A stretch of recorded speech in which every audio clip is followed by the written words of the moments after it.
Uh, I wanted to make a short video for Lauren, Oa, and Max. I am home this afternoon. It's Wednesday afternoon. I had some meetings in the morning and some things canceled this afternoon, so I have a little time alone here in the house. And it's unusual for me to have some kind of quiet time and time to just putter and feel, where I'm not so busy and working and producing and constructing and building and organizing. But I wanted to tell both of you, first of all, how much I love you and think about you all the time. And second, I do also want to tell you that I miss Liza terribly, and I think about her every day.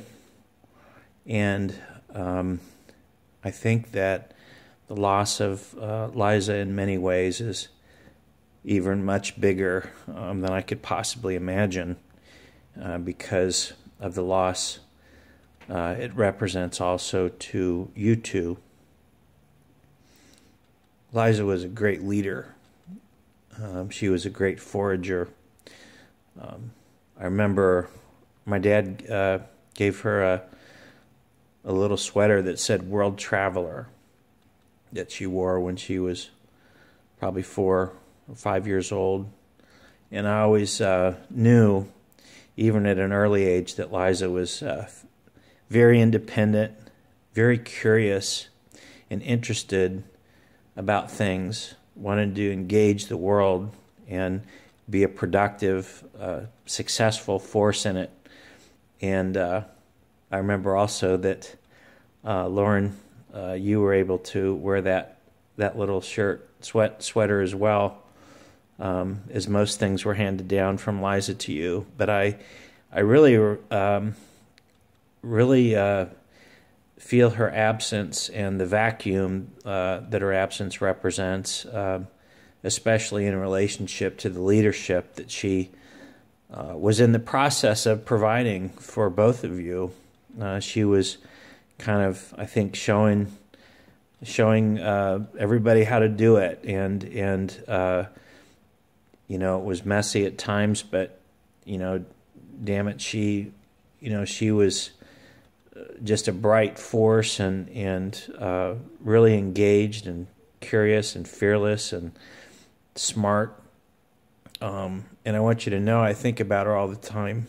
A friend of mine, Gordy, who was at the dedication to the bench, the memory bench, childhood friend of mine who I trust very much. His wife called me about their son, their oldest son, Gordy Jr., who was in college, and he was trying to get an internship in New York City, and Anne Marie called to ask my advice. And you know, I probably just was so excited to help and give her ideas to pass on to her first son.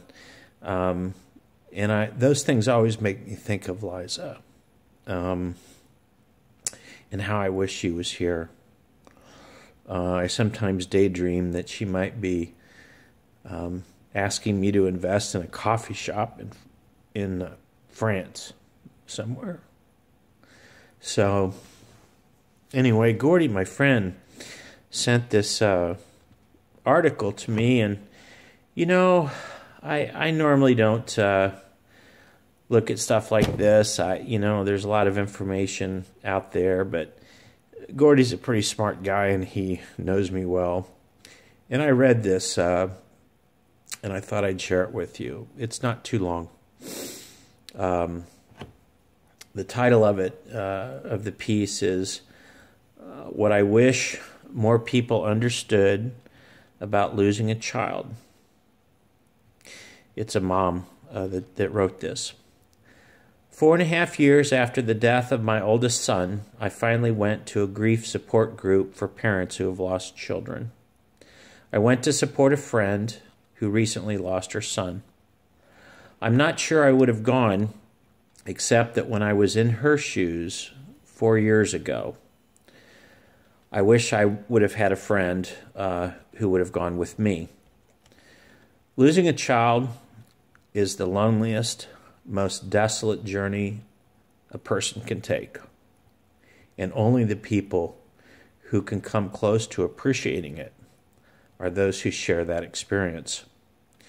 The meeting was a local chapter of the Compassionate Friends, an organization solely dedicated to providing support for those who have lost children, grandchildren, or siblings. The facilitator was a tall gentleman who had lost his 17-year-old son 8 years earlier. He opened the meeting by saying that dues to belong to this club are more than anyone would want to pay. Well, he couldn't be more correct. No one wants to belong to this group. The group of incredible survivors included parents whose children had been killed by drunk drivers, murdered, accidental overdose, alcoholism, suicide, and freak accidents. The children's ages ranged from 6 to 38 years old. When hearing the stories, I had a visceral reaction to being part of this club, but was also humbled by the greatness of these mothers and fathers.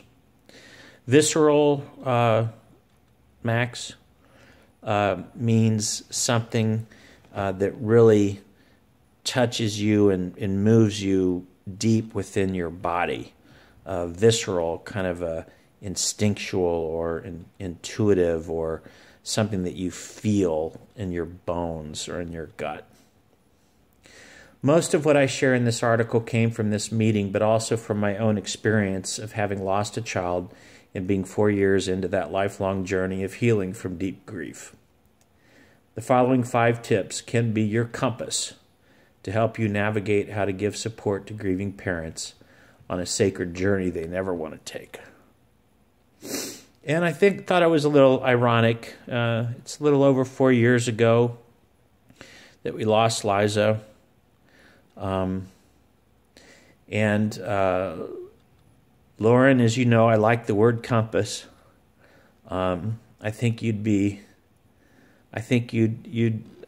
like to know that the program that I developed at work with all the young adults is called the Compass Program. And I explained to everybody that it's a way of setting your compass and calibrating where you're heading, learning how to self-direct. I think of you, and when I hear that word, when I use it every day, and when I see the little elephant that you gave me, the little silver elephant that is still on my office desk, as it has been for 25 years, well, 20 years, close to the picture of you and me and Liza sitting up on the mountain in Hawaii, overlooking the rock tower where the young princess lay buried. The first tip: remember our children. The loss of children is a pain all bereaved parents share, and it is a degree of suffering that is impossible to grasp without experiencing it firsthand. Often when we know someone else is experiencing grief, our discomfort keeps us from approaching it head on. But we want the world to remember our child or children, no matter how young or old our child was. If you see something that reminds you of my child, tell me. If you are reminded at the holidays or on his or her birthday that I'm missing my son, my daughter, please tell me you remember him or her. And when I speak her name and relive memories with me, don't shrink away. If you ever met my daughter, don't be afraid to ask about her. One of my greatest joys is talking about Liza. And Max, I'm putting Liza's name in here as I read it instead of her son, although I'm sorry for her and her losing her son. Number 2, accept that you can't fix us. An out-of-order death, such as a child loss, breaks a person, especially a parent, in a way that is not fixable or solvable, ever. We will learn to pick up the pieces and move forward, but our lives will never be the same. Every grieving parent must find a way to continue to live with loss, and it's a solitary journey. We appreciate your support and hope you can be patient with us as we find our way. Please don't tell us it's time to get back to life, that it's been long enough, or that time heals all wounds. We welcome your support and love, and we know sometimes it's hard to watch, but our sense of brokenness is not going away. It is something to observe, recognize, and accept. Those are real good words. It's a pain that is my pain, and it's not going anywhere. It's always going to be part of me. Number 3, know that there are at least 2 days a year that we need a time out. We still count birthdays and fantasize what our child would be like if he or she were still living. Birthdays are especially hard for us. Our hearts ache to celebrate our child's arrival into this world, but we are left becoming intensely aware of the hole in our hearts instead. Some parents create rituals or have parties while others prefer solitude. That's me. Either way, we are likely going to need time to process another year, marking another year without our child. Then there's the anniversary of the date our child became an angel. This is a remarkable process similar to a parent of a newborn. First counting the days, then the months, then the 1-year anniversary, marking the time on the other side of that crevice in our lives. No matter how many years go by, the anniversary date of when our child died brings back deeply emotional memories and painful feelings, particularly if there's a trauma associated with the child's death. The days leading up to that day can feel like impending doom, or like it's hard to breathe. We may or may not share with you what's happening. Boy, that's exactly right. I remember the first thing I wrote about Liza's passing was that I felt like there was a hole in my lung. I couldn't get oxygen in it. This is where the process of remembrance will help. If you have heard me speak of my child or supported me in remembering him or her, you will be able to put the pieces together and know when these tough days are approaching. Realize that we struggle every day with happiness. It's an ongoing battle to balance the pain and guilt of outliving your child with the desire to live in a way that honors them and their time on this earth. I remember going on a family cruise 18 months after Brandon died. On the first day, I stood at the back of the ship and bawled that I wasn't sharing this experience with him. Then I had to steady myself and recognize that I was also creating memories with my surviving sons and enjoying the time with them in the present moment. As bereaved parents, we are constantly balancing holding grief in one hand and happy life after loss in the other. You might observe this when you are with us at a wedding or a graduation or a milestone celebration. Don't walk away. Witness it with us and be part of our process. I